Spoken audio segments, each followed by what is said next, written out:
Je ne sais plus depuis combien de temps je suis enfermé. 1 an, 10 ans, peut-être plus, peut-être moins. Mon traitement a été diminué. Je peux enfin écrire ce que j'ai sur le cœur depuis trop de temps.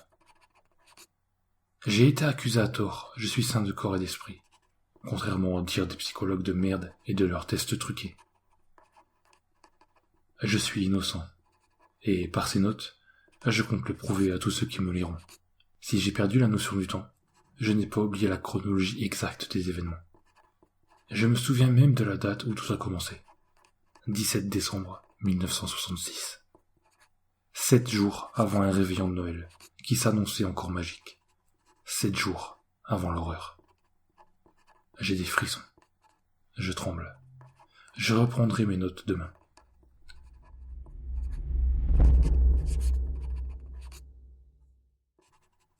Je m'appelle Edward Cunningham. J'ai bien vieilli depuis mon internement. Je suis incapable de préciser mon âge exact. Ma mère, mon frère et ma sœur ne m'ont jamais rendu visite. J'habitais un petit village isolé du nom de San José, dans l'Arkansas. Une centaine d'âmes y vivaient, et presque tout le monde se connaissait, se disait bonjour. Mes parents y sont nés, y ont grandi, s'y sont mariés et ont donné naissance à leurs 3 enfants. Moi, j'étais le plus vieux des 3. Je devais avoir 13-14 ans quand c'est arrivé. Si je ne me souviens pas de ma date d'anniversaire, je me souviens de tout. Oui, de tout. Mais c'est toujours aussi pénible. Je suis déjà fatigué.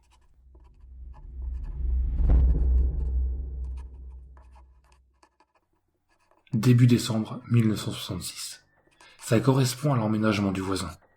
Un vieillard, barbu, ventru. Tout le monde disait qu'il ressemblait au Père Noël. Moi, je le trouvais étrange, bizarre, surtout son regard exorbité derrière ses petites lunettes au verre rond.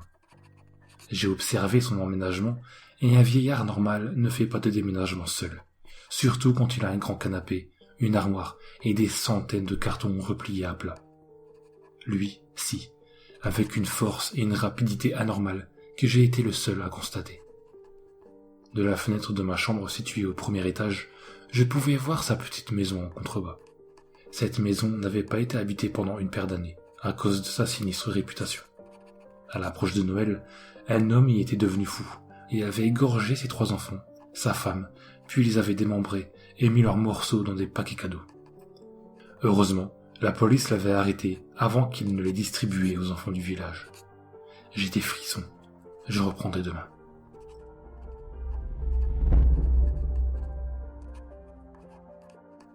« 17 décembre 1966. Premier jour des vacances scolaires. Mais c'est aussi le jour de la disparition d'un petit garçon. Bien sûr, ça ameuta tout le village et toutes les maisons furent fouillées de fond en comble sans trouver quoi que ce soit. Le vieillard fut autant interrogé que les autres habitants. Aucune arrestation ce jour-là. 18 décembre 1966. Autour d'une petite fille qui jouait juste devant chez elle de disparaître. Le village était sans dessus-dessous. Plus personne ne se disait bonjour. Tout le monde soupçonnait l'autre. Même le chien de l'autre, comme si des chiens pouvaient bouffer des enfants sans laisser de traces. Il y eut des insultes, des bagarres, des gens furent mis en prison, et il y avait autant de flics dans le village que d'habitants. Moi, ce que je trouvais étrange, c'était le comportement de mon voisin, le vieillard. Il déambulait dans la rue, faisait ses courses, s'asseyait calmement sur un banc, et tout le monde faisait comme s'il était la seule personne normale du village. Les enfants venaient toucher son ventre ou sa barbe. Le vieux leur donnait alors des bonbons. Les parents le remerciaient et lui disaient qu'il était le seul rayon de soleil dans cette ville. Certains ont commencé à lui demander si pour Noël, il pouvait porter le bel habit rouge afin de redonner du moral à tout le monde. Il l'a accepté. Moi aussi j'ai été le voir, mais il m'a fait signe de ne pas l'approcher et il est rentré chez lui en claquant la porte. 19 décembre 1966. Comme je n'ai pas compris son attitude, j'ai commencé à l'observer de la fenêtre de ma chambre. Derrière la grande vitre de son salon, je voyais un canapé, et à gauche, le foyer d'une cheminée.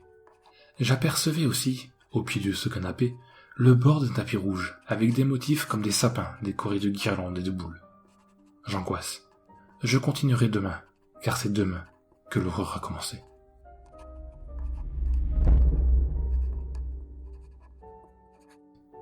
20 décembre 1966.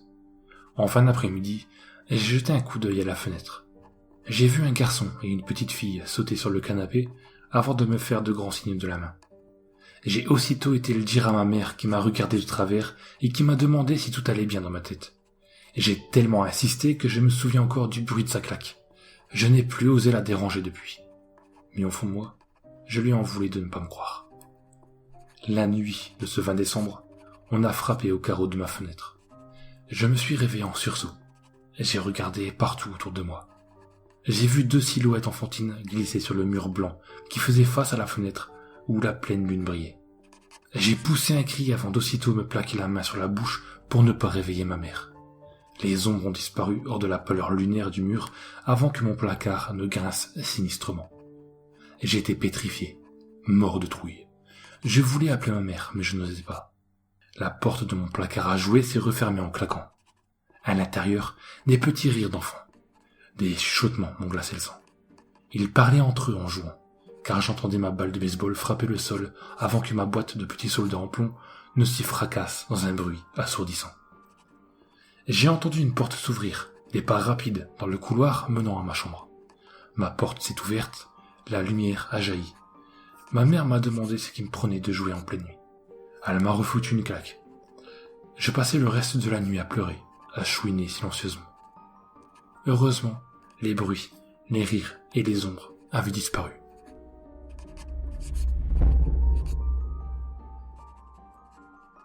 « 21 décembre 1966.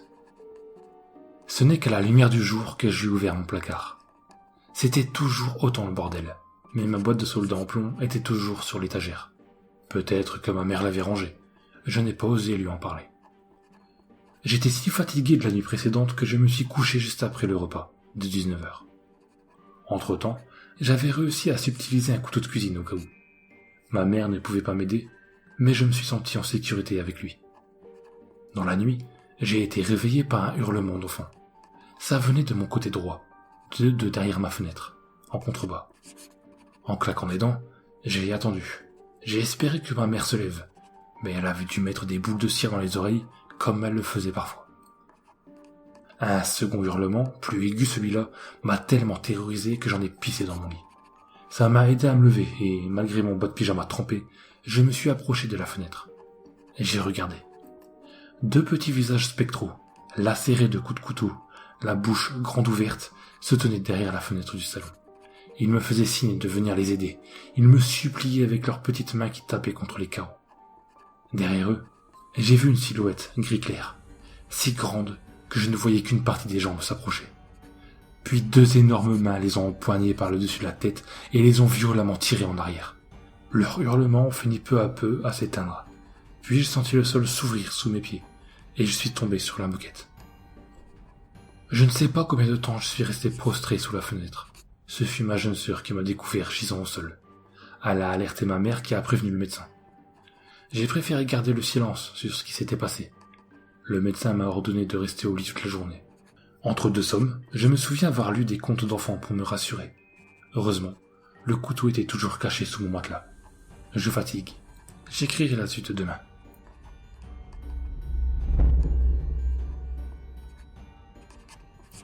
« 22 décembre 1966. Avant que le soleil ne se couche, j'ai eu le courage d'aller voir à la fenêtre. Des tas d'autocollants avaient été collés sur la vitre du voisin. Des sapins, des flocons de neige, des Pères Noël et d'autres motifs encore.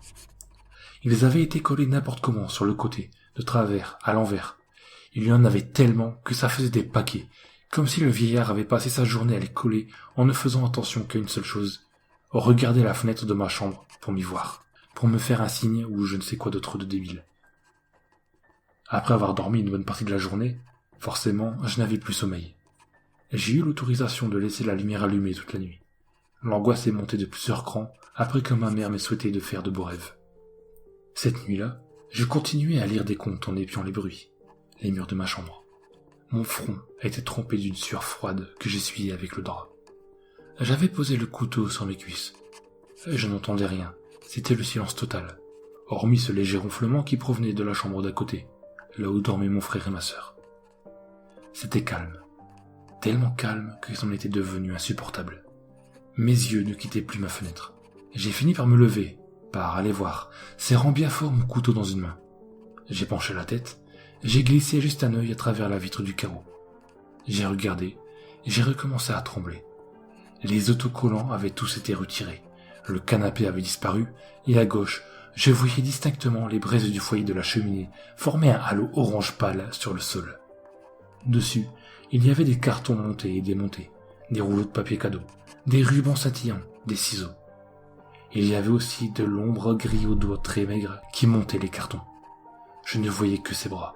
Le reste du corps était hors du halo orangé. Soudain, après avoir monté un dernier carton, les bras ont quitté mon champ de vision. C'est à ce moment que j'aurais dû dire stop. C'est à ce moment-là que j'ai vraiment commencé à dérailler. Les longs bras sont revenus un peu plus tard. Je ne saurais dire quand. L'un d'eux a pris un carton, a bien repoussé les 4 pans vers l'extérieur avant d'y plonger un truc horrible. Une petite main d'enfant.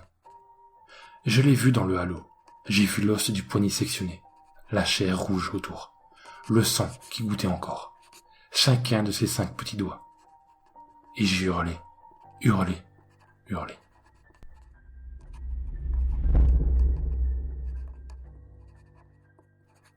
« 23 décembre 1966. Je voyais le visage de ma mère, de mon frère et de ma sœur, mais je ne les entendais pas. Je suis resté une journée en observation, à la clinique située à quelques kilomètres de mon village. Les médecins conclurent à des cauchemars consécutifs à un surmenage, et me filèrent des médicaments pour dormir. Je suis rentré chez moi en fin d'après-midi. Entre 2 réveils, j'ai décidé de dire à ma mère ce que j'avais vu, et que je savais où étaient les enfants. Dans son regard, j'y ai lu de l'incompréhension et du mépris. Mon frère et ma sœur étaient trop jeunes pour que je leur confie quoi que ce soit, alors je n'ai rien dit. En plus, le réveillon était pour le lendemain soir, je ne voulais pas leur faire peur. Cette nuit-là, j'ai pris assez de somnifères pour ne pas me réveiller.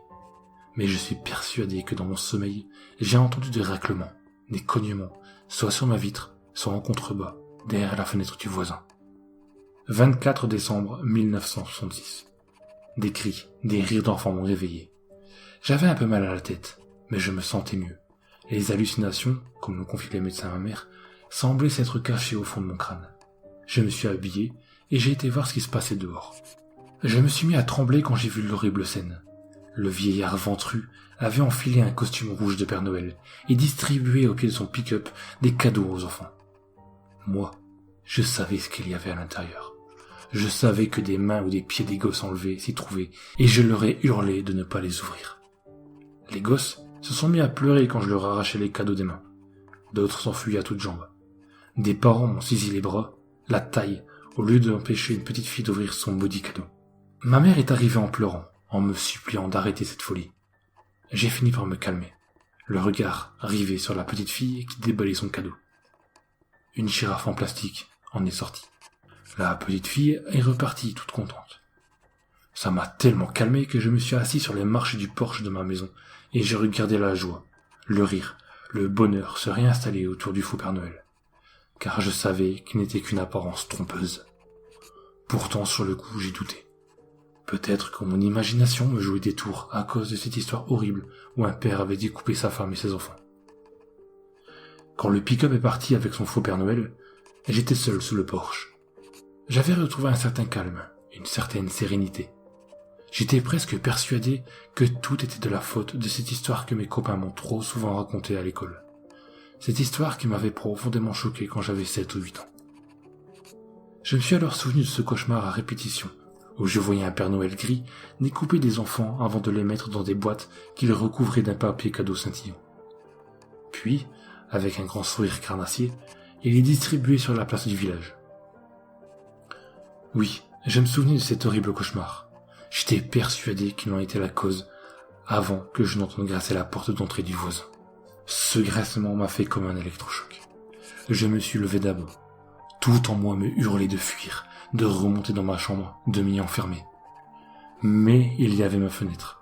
Cette fenêtre qui donnait sur la maison voisine, celle où la longue et maigre silhouette grise découpait des enfants du village. Je ne pouvais pas continuer à me cacher, à avoir des visions. Je ne pouvais plus le supporter. Je devais savoir. J'y suis allé.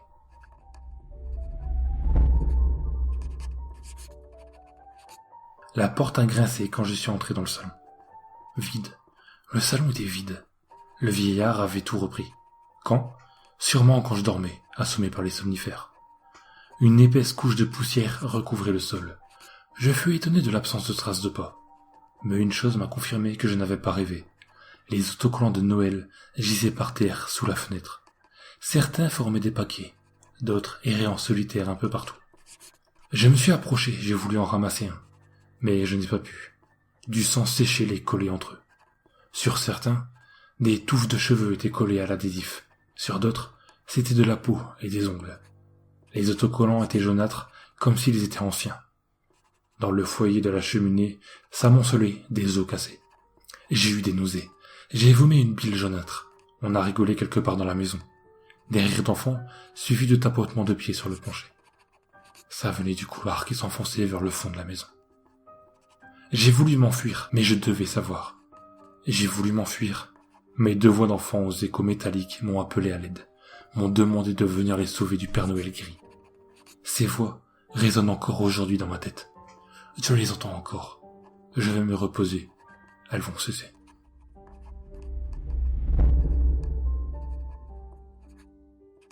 Je me suis avancé vers le couloir à droite de la cheminée. On n'y voyait pas grand-chose. Toute la lumière venait de la grande fenêtre du salon. Il y avait 4 pièces. 2 à gauche, 2 à droite. Les appels à l'aide venaient de la première pièce sur ma droite. La seule qui avait une porte fermée. Les autres semblaient ouvertes. Une lumière rouge, faiblarde, passait sous le jeu de cette porte. Maîtrisant ma peur malgré tout, j'ai posé une main tremblotante sur la poignée ronde. Je l'ai tournée, des cliquetis métalliques ont giglé avant de céder leur place au grincement des gonds. Une ampoule diffusant une lumière rouge gisait au bout du fil dénudé du plafond. Les rires s'étaient tus. Des cartons étaient empilés contre les murs.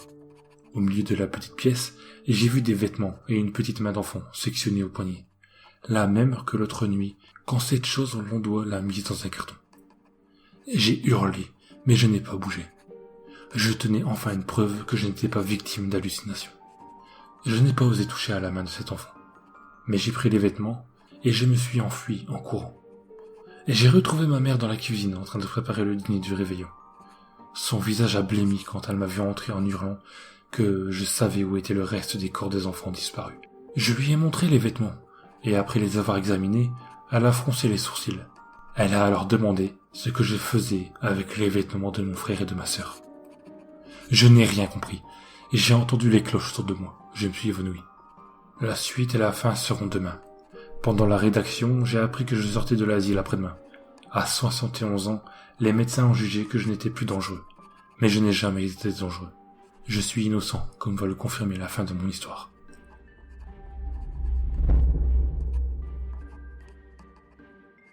Ma petite sœur est venue me réveiller un peu après minuit, en disant que le Père Noël était passé.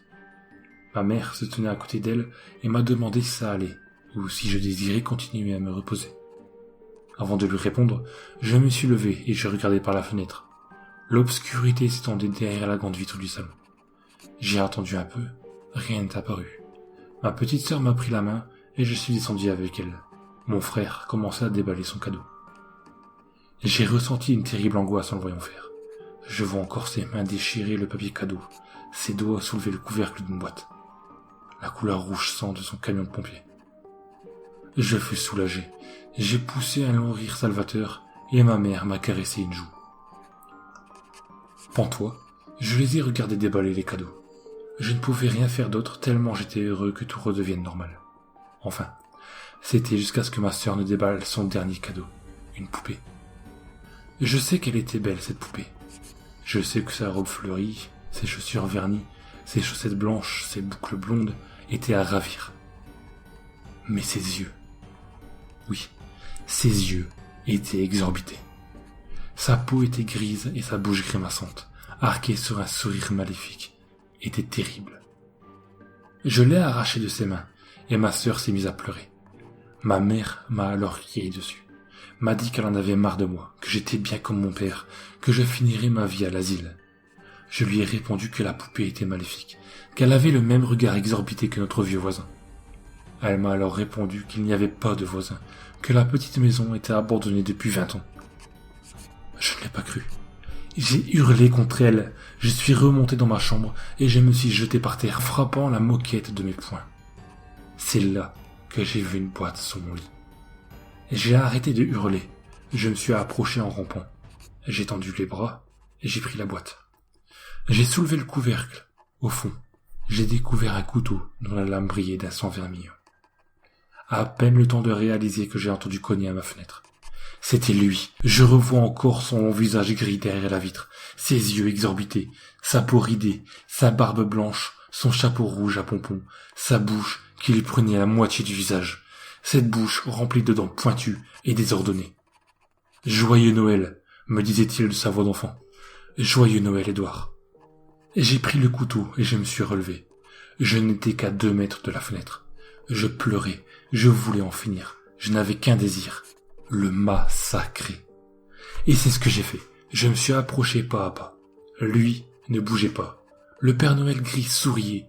Il souriait avec son grand sourire morbide qui déformait son visage affreux. L'espace d'un instant, j'ai cru y voir une ressemblance avec la photo de mon père posée sur la table de nuit. Je me suis approché. Il a arrêté de sourire comme s'il sentait que je pouvais le tuer. Je me suis approché. Son visage paraissait inquiet. Je me suis approché. Son visage a changé. Je me suis approché. Son visage était le mien dans le reflet de la vitre. Il s'était changé en moi. Derrière moi, ma mère a hurlé. Je me suis vivement retourné. Elle ne me regardait pas. Elle regardait mon bras, ma main tenant le couteau. Elle continuait à crier si fort que j'en avais mal aux oreilles, à l'âme, partout dans le corps. Je me suis approché et l'autre en moi, le Père Noël gris, m'a ordonné de la faire taire. L'autre en moi m'a ordonné de la tuer. Je me suis approché. Je me suis approché. Voilà, vous constaterez que je ne suis pas coupable, que tout est de la faute du Père Noël gris.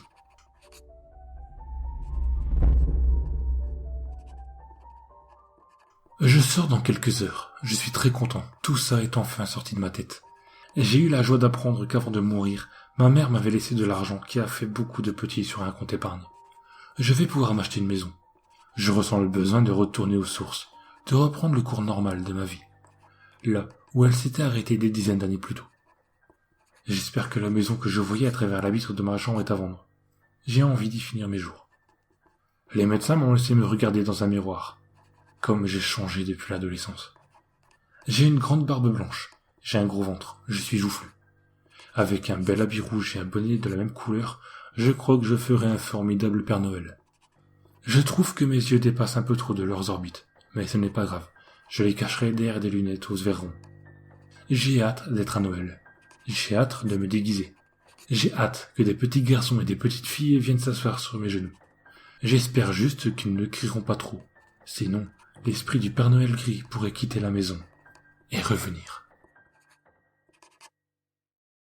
Hark how the bells, sweet silver bells, all seem to say, throw cares away, Christmas is here, bringing good cheer to young and old, meek and the bold.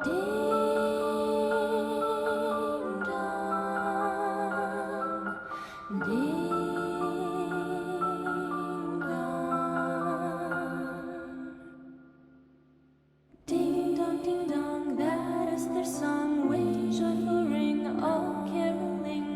Seems to hear words of good cheer from